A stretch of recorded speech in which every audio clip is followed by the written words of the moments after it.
Ladies and gents, welcome back. Now, I'm a big fan of Alfred Hitchcock movies, and they always come with a twist at the end. So if you're a fan, stick around to the end. Justin Trudeau just revoked the Emergencies Act, the War Measures Act, and he's coming under pressure now for this. Facing financial peril and pending Senate rebuke, Prime Minister Justin Trudeau revokes Emergency War Measures Act. In the bigger picture, the Canadian banking and financial system was hit hard by the deployment of Emergencies Act, which highlighted the ability of the government to arbitrarily freeze and seize money, assets, and financial instruments, capital, without any due process.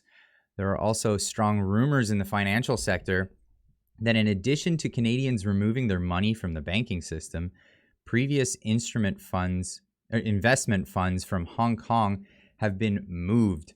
And making matters even worse, digital currency exchanges were no longer offering services in Canada. Simultaneous to the mounting domestic and international backlash against the financial system, the Canadian state was likely to rebuke the government of Justin Trudeau and not support the invocation of the Emergency War Measures Act against Canadian citizens. As a result of multiple issues of backlash with severe consequences, Canadian Prime Minister Justin Trudeau and his cabinet are trying to save face and walk back from Emergency War Measures Act by revoking it before they faced humiliation of a public defeat in the Canadian Senate.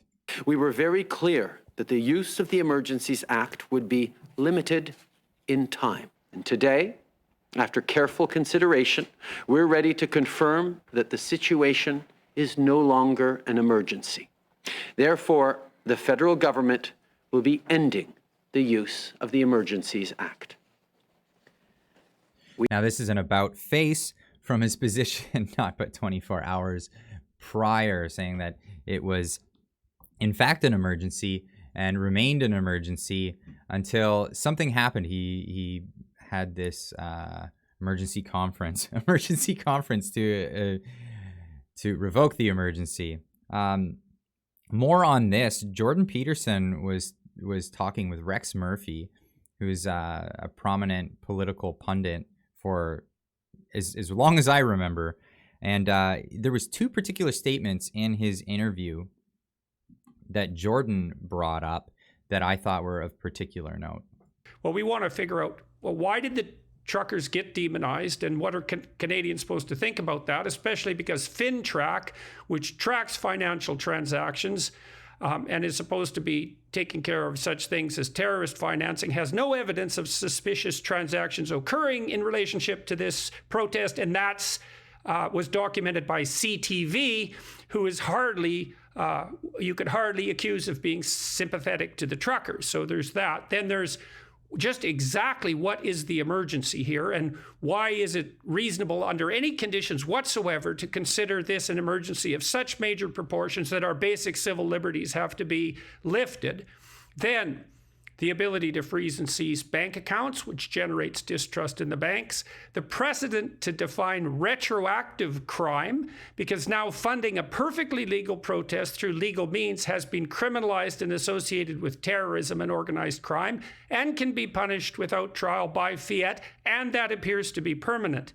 Then we have the extension and redefinition of crime, because mischief has now been expanded as a category to arrest people without cause, and now you can aid and abet mischief. And then they compelled the tow truck operators to start operating, and Trudeau said they would get just compensation. And then you've been beating this drum for a long time. We've been governed essentially without Parliament for 2 years, and then this is it's very hard to say what the worst thing is that happened to Canada in the last 2 weeks, because 6 things are worse, and each of them should be fatal to the Trudeau government. But I think perhaps the worst was the decision to suspend Parliament on Friday from discussing the Emergency Act because of the action that was instituted by the police as a consequence of the Emergency Act. So there's a phenomenon known as regime uncertainty that takes place in markets when governments take heavy-handed measures against their citizenry, notably like in cases like Venezuela, where the government began nationalizing some of the resources. What happened was a lot of the investors started pulling their money out immediately, and it created a giant drain. The idea of regime uncertainty is a phenomena in investment markets where people are uncertain if they're ever going to get their investment back, if it's just going to be seized by the state.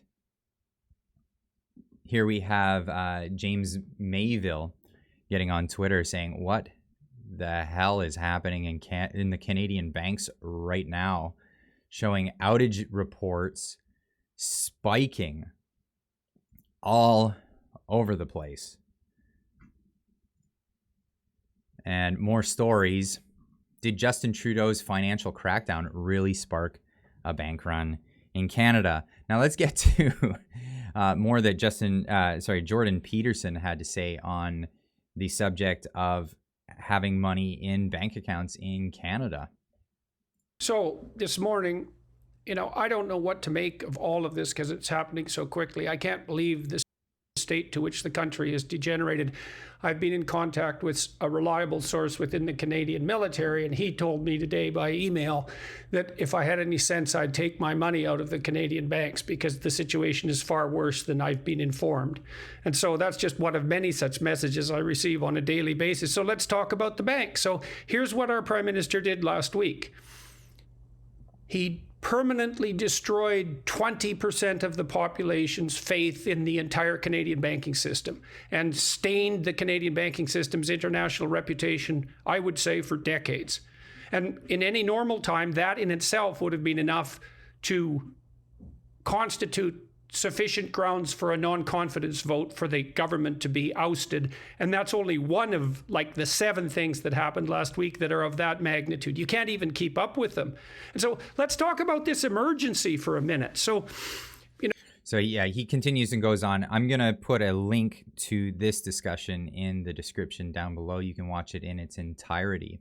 Now, getting back to that article, this is where things begin to get interesting. After his prepared remarks about the reversal of the position, Trudeau was softly questioned.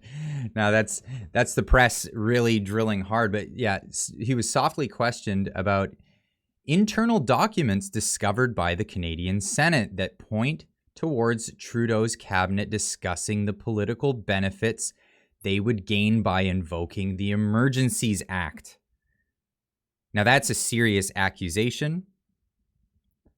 The Prime Minister dodged the questions twice, instead saying parliamentary investigation will review the Emergency Act was needed. Keep an eye on the story of the Senate discovery. From all indications, even the Liberal allies of Trudeau in the Senate were unable to support the Emergencies Act after they reviewed the non-public documents. There's something very damaging in those documents, likely internal emails between Trudeau and his various ministers. Now, that might be damning for the Trudeau government, his entire cabinet right there. So I'm going to keep grilling on this one because I know stories are going elsewhere and people are going to be paying attention to what's going on in Ukraine right now.